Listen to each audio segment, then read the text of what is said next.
uh, agama globalisasi ini mohon diamati mulai besok. Saya tidak mengatakan saya anti globalisasi, tapi resikonya kapitalisme global ini adalah merubah negara menjadi tidak lagi negara. Misalnya negara dulu kan dibikin karena untuk memproteksi rakyatnya.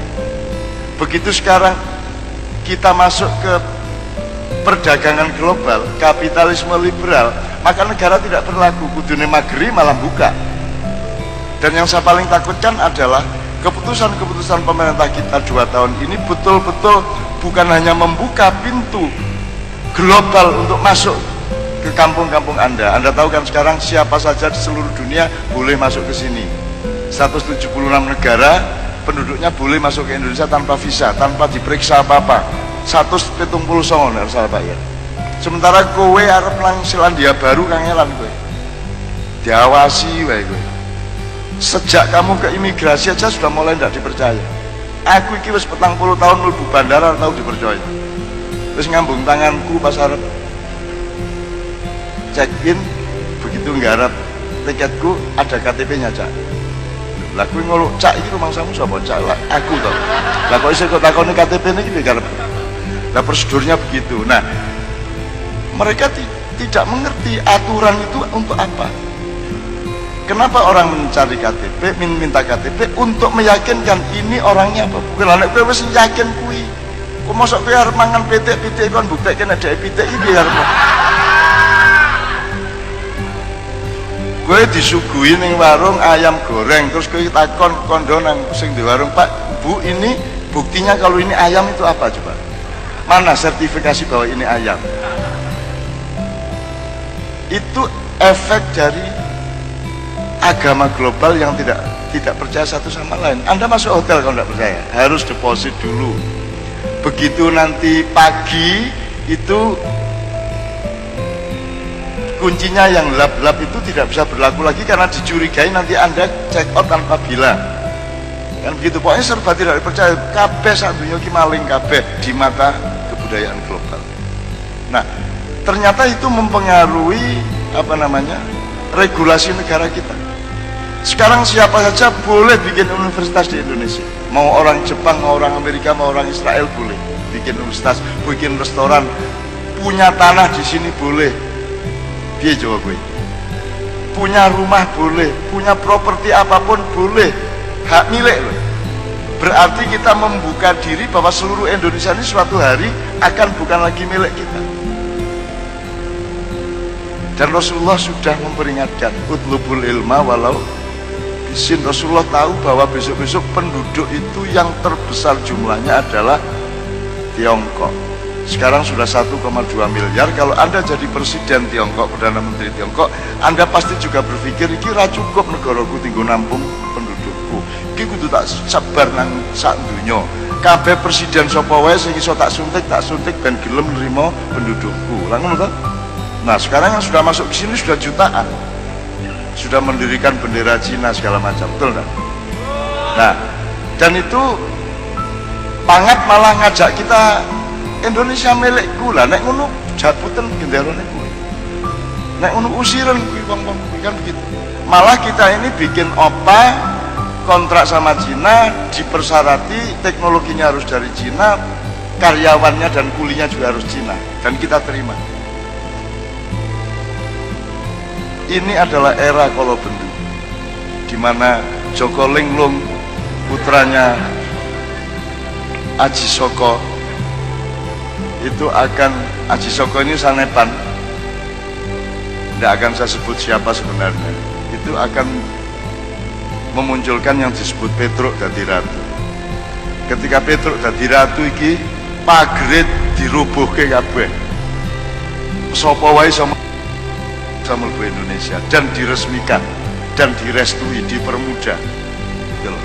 Kalau rakyatnya sendiri dipersukar, tapi kalau orang lain dipermudah. Sehingga nanti akan ini semua yang dilakukan kelompok-kelompok di elit itu sebenarnya sedang menabung dendam, kebencian dan permusuhan yang suatu hari akan panen berupa perang saudara di antara kita semua. Perang saudara ini bisa mengerikan, dan lebih mengerikan dari 1965 yang Anda tolong dipelajari. 65 itu betapa seremnya bapak-bapakmu biar ngalami ketika Gestapo di G30S itu seremnya luar biasa. Dan ini perang saudaranya bisa sampai akan lebih serem dari itu. Nek jarine Rangga Warsita mengutip Jayabaya, kuingko wong Jawa kari separo, Cina garis sak judo, bule londo gila-gilo. Atau diwalik, wong Jawa garis separo, bule garis sak judo, Cina gila-gilo. Dan selama ini kita menafsirkannya secara sangat konvensional, wis ora apa-apa ming garis separo kok garis akeh. Nek misale wong Jawa jumlahe 100 juta berarti 50 juta. Ngono ta mikire? Alah nek Cina ming garis sak judo meng wong loro ta berarti? Enggak gitu. Ada tafsir yang berbeda.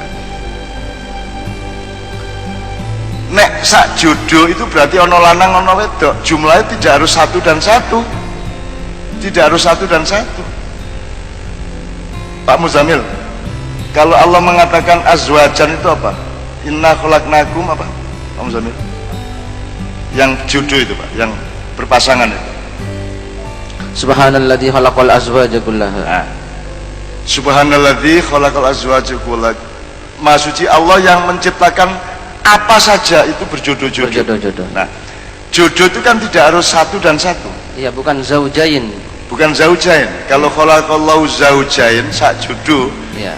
itu berarti mek lanang siji wedok siji, wedhus siji sing ngangon siji. Yo rabi. Rabi wedhus salah jan bocah-bocah ini. Tapi bisa 1000 dan 1000. Bisa 1 juta laki-laki dan 1 juta perempuan. Bisa toh? Bisa tidak terbatas. Kalau zaujain itu cuma 1 dan 1, lanang siji wedok. Nah, kalau azwaj itu lanang dan wedok relatif, bisa jumlahnya berapa saja. Jadi nek Cina garis sak judo, it means could be 1,000 million or more. Gitu ya. Understand?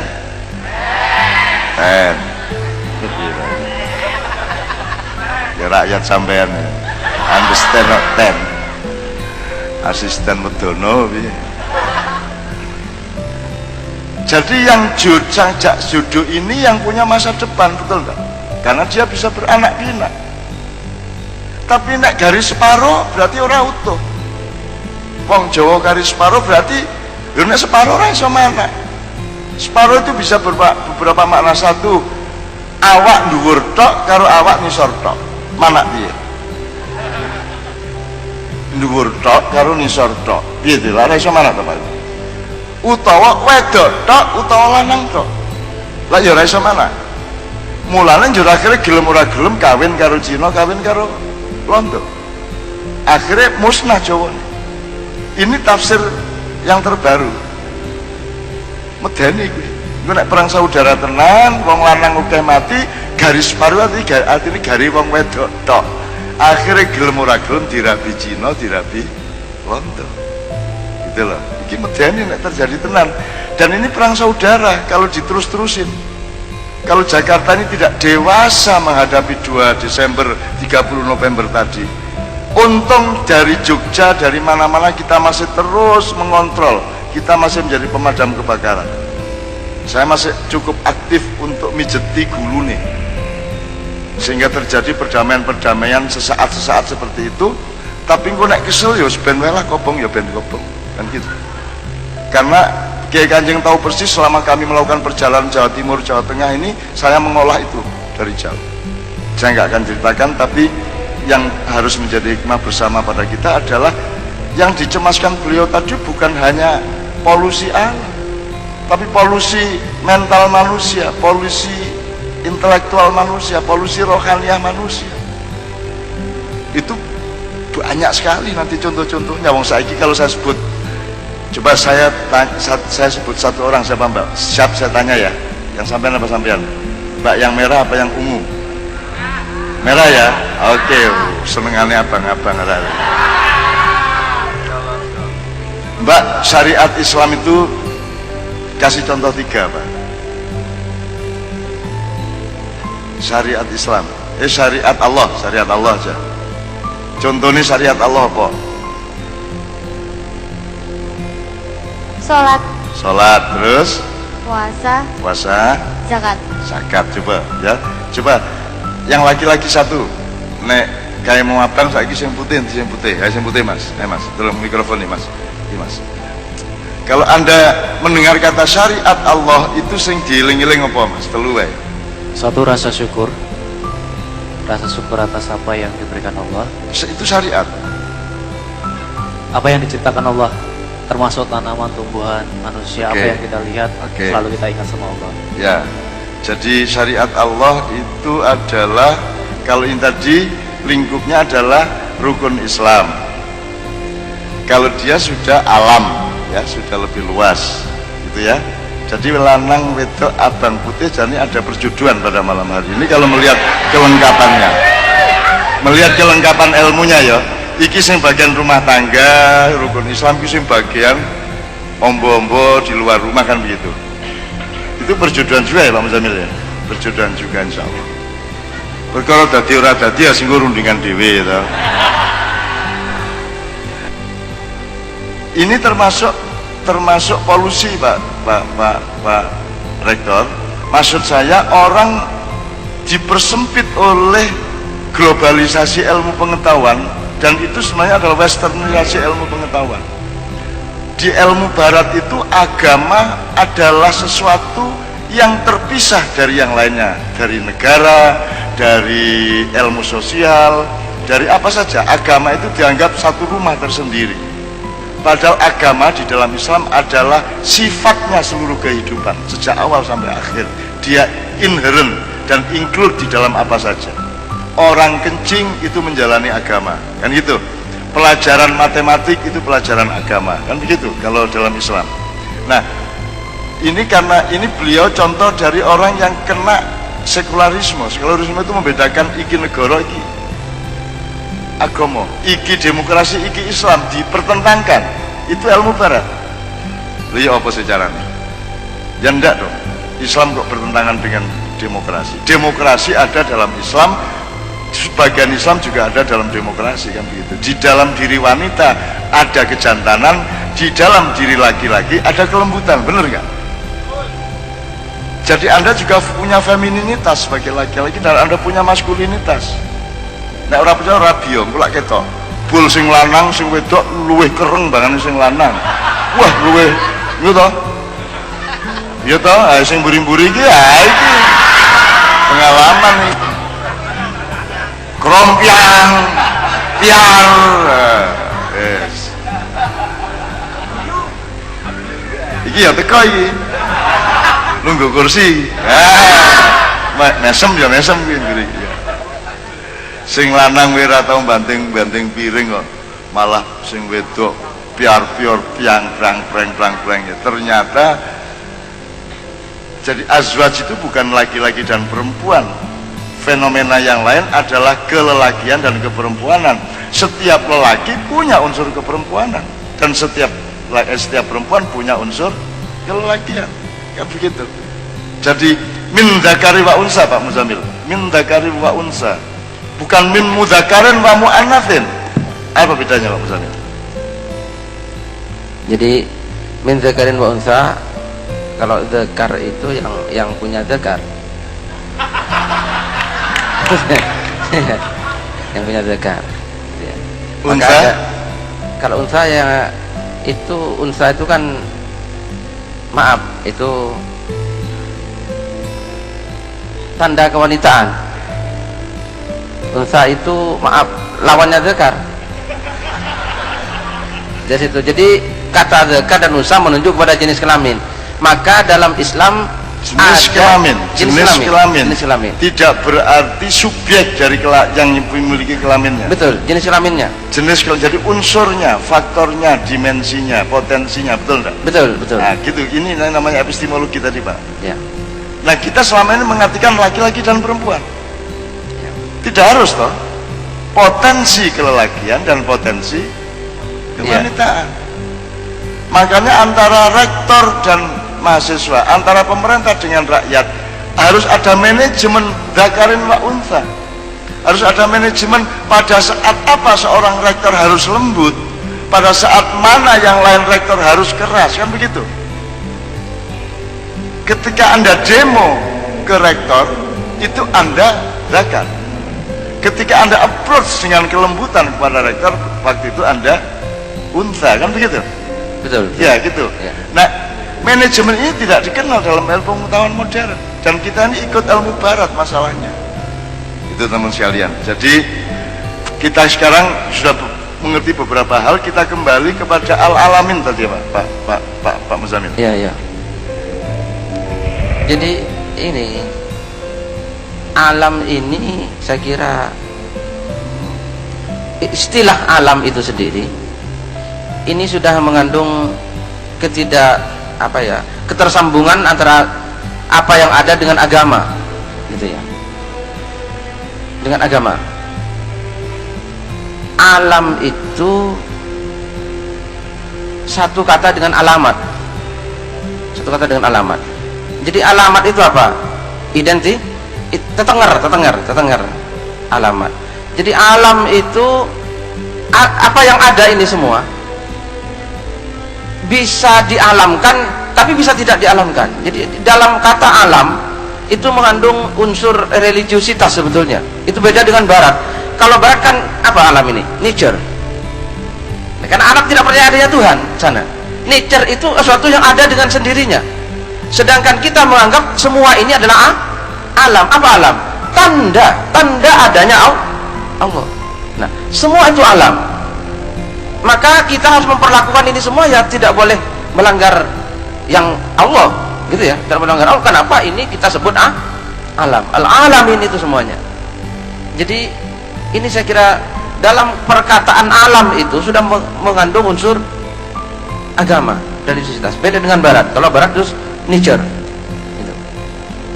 Ini paralel dengan kalau Anda mempelajari sosiologi agama, agak serius apa Pak ya? Jadi Islam disebut Islam oleh orientalis dan para ilmuwan barat itu belum 50 tahun. Dulu yang disebut Islam itu tidak ada, yang ada adalah Muhammadanism. Karena di mata orang barat, agama itu bikinan manusia. Mereka tidak kenal wahyu, mereka tidak kenal firman. Jadi dipikir orang Islam ini pengikut Muhammad dalam arti pengikut ajaran Muhammad. Padahal Islam bukan ajaran Muhammad. Islam adalah ajaran Allah yang disampaikan oleh Muhammad. Maka mereka menyebut pengikut Muhammad, Muhammadanis atau Muhammadanism. Sama dengan Kristen, dia pengikut Kristus. Buddha, pengikut Buddha Gautama. Hindu, pengikut dari satu ajaran di daerah Hindustan. Konghucu, pengikut Konghucu. Islam bukan pengikut Muhammad. Dan ini belum lama ilmu ini disadari orang barat. Islam, sunat aja baru belum 30 tahun Pak diakui bahwa sunat itu baik. Kita kan nggak tahu Obama sunat apa tidak. Kan gitu. Nah ini contoh aja bahwa kita ini sedang mengadopsi metodologi ilmu pengetahuan, bahkan akidah ilmu pengetahuan yang dari dunia global tadi. Dan itu jangan sampai kita telan mentah-mentah di IAIN, karena IAIN punya narasumber yang luar biasa, punya main resources yang namanya Al-Quran. Beda cara pandangnya. Jadi kalau nature itu kita menyebut al-alamin, karena di kata al-alam itu ada dua pihak, yaitu Allah yang menciptakan dan manusia yang menghuni ciptaan itu. Itu ya Pak Muzamil ya? Betul. Nah ini jadi ada Allah, ada yang selain Allah. Yang selain Allah itulah alam. Dan selain Allah itu disebut alam karena menjadi tanda adanya Allah. Alam itu adalah tanda. Gitu. Pak D, selamat datang Pak Dipur. Pak Dipur ini kita kenalkan, beliau ini tokoh di daerah Sukoharjo, Solo, membuat masjid Wasiun Ghaniyun, bahasa Jawanya Wisanggeni gitu. Selamat datang Pak Dipur, pasti bawa rokok banyak untuk Kiai Kanjeng. Amin. Kita lumayan ini sudah dapat pemahaman mengenai agama globalisasi. Seluruh yang dikelisakan Pak Rektor tadi adalah output dari agama globalisasi itu, gitu ya. Nanti setelah itu kita elaborasi secara lebih detail, tapi tetap dengan mengacu kepada dasar-dasar ilmunya ya Pak Muzamil. Saya tetap akan tanya banyak sekali. Sampai di sini saya mohon kepada Bapak kalau ada respon, tafadhol sebelum kita lanjutkan. Bapak Wakil Rektor, Bapak dosen kalau ada, atau teman saya dari penyelenggara, kalau ada hal-hal yang ditanyakan sebelum kita lanjutkan. Kalau tidak, kita switch dulu. Dalam Islam itu,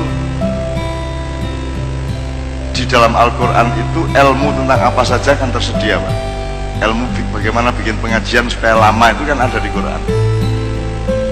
Supaya kalau makyan berapa jam?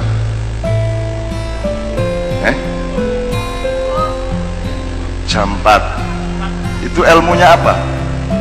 Ilmunya apa? Ayat apa? Ayatnya kalau saya cari wis sakarmu jupun ayat ndi kula tak jelas ki hubungannya. Wong saiki tutup botol kalau malaikat Jibril cetha hubungannya. Jadi misalnya was-samaa'a rafa'aha wa wada'al mizan. Pak, itu kalau disebut was-samaa'a rafa dan Allah meninggikan langit, itu termasuk bumi enggak Pak? Apa bumi direndahkan, langit ditinggikan? Kan kalimatnya was-samaa'a rafa'aha wa wada'al mizan. Was-samaa'a rafa'aha dan langit ditinggikan. Yang saya pertanyakan, ini kan bedanya ilmu barat sama kita. Menurut sampean, ada langit, ada bumi, ataukah ada alam semesta di mana bumi sama langit itu menjadi satu lingkungan sebenarnya? Betul. Satu lingkungan. Jadi kalau disebut Allah meninggikan langit termasuk bumi, karena bumi ini bagian dari galaksi yang kita sebut langit tadi itu. Betul nggak? Betul. Jadi bumi ini bagian dari langit. Pasangannya langit. Bagian dari. Ya bagian. Nah, jadi tulang rusuknya. Nah, cara lanang wedok tulang rusuknya kan itu. Ya. Karena jarak kita dari sini ke matahari itu mungkin 1/1000.000.000 dari jarak antara satu titik bintang dengan titik bintang di sebelahnya. Cuman kita pikir kita ini gede, terus di sana ada lampu-lampu kecil sender-sender gitu. Padahal seluruhnya satu al-alamin gitu. Nah, wa wada'al mizan. Pokoknya kalau Anda di acara seperti ini nomor satu bukan apa yang saya omongkan. Yang nomor satu adalah Anda diam-diam, Anda tidak sadar, Anda sedang berlatih keseimbangan. Ini Anda tidak ada sadari, tapi Anda akan jadi jagoan keseimbangan. Uripmu luwih seimbang, karena terbiasa seimbang di sini. Orang ngarani se, orang miring rono se, seimbang, mikirnya seimbang, mentalnya seimbang, hatinya seimbang. Bahkan muatan-muatan di dalam acara seperti ini selalu seimbang. Ojo mikir tok nganti berlebihan, ini ojo guyon tok nganti berlebihan. Kabeh itu seimbang satu sama lain. Itu juga ilmu kesehatan toh Pak. Ilmu kesehatan kuncinya keseimbangan. Sayur ki baik, ning ojo njur mangan sayur tok. Gitu betul. Lu ndak dadi doni Kiai Kanjeng. Njur akhirnya saya rasa teko mergo diet bertahun-tahun ora mangan sego karena pikirannya sayur piye, akhirnya mangani sayur tok, akhirnya serat tok isine. Ginjale ra kuat. Jadi sego ya penting pada takaran tertentu, sayur ya penting pada takaran tertentu, kan gitu. Lombok yang penting pada takaran tertentu, kopi penting pada takaran tertentu. Kapan kopi mengancam lambungmu, kapan tidak, ada ukurannya, ada takarannya. Was-samaa'a rafa'aha wa wada'al mizan. Jadi ilmu itu cuma satu, yaitu keseimbangan. Nah, Anda bisa tahan lama karena Anda berada pada posisi seimbang.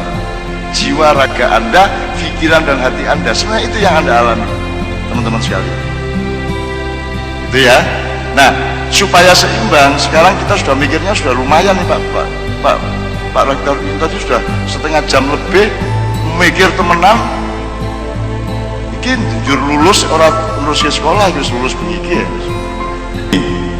Ini saya makin banyak ketemu apa yang akan harus kita ketahui pada malam hari ini. Misalnya nanti kita ngomong loh, nek saiki arep memelihara lingkungan hidup itu ya ditemukan dulu motivasinya apa. Setiap orang bisa boleh ada motivasinya berbeda-beda.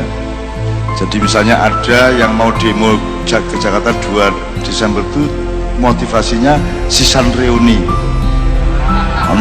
Yuk kita yuk sesama alumnus IAIN Surakarta yuk ketemu di Monas sisan reuni kan gitu.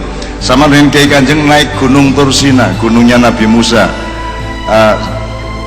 Bobit juara 1 yang keyboard itu, kemudian Mbak Novia juara 2, saya juara 8 apa berapa.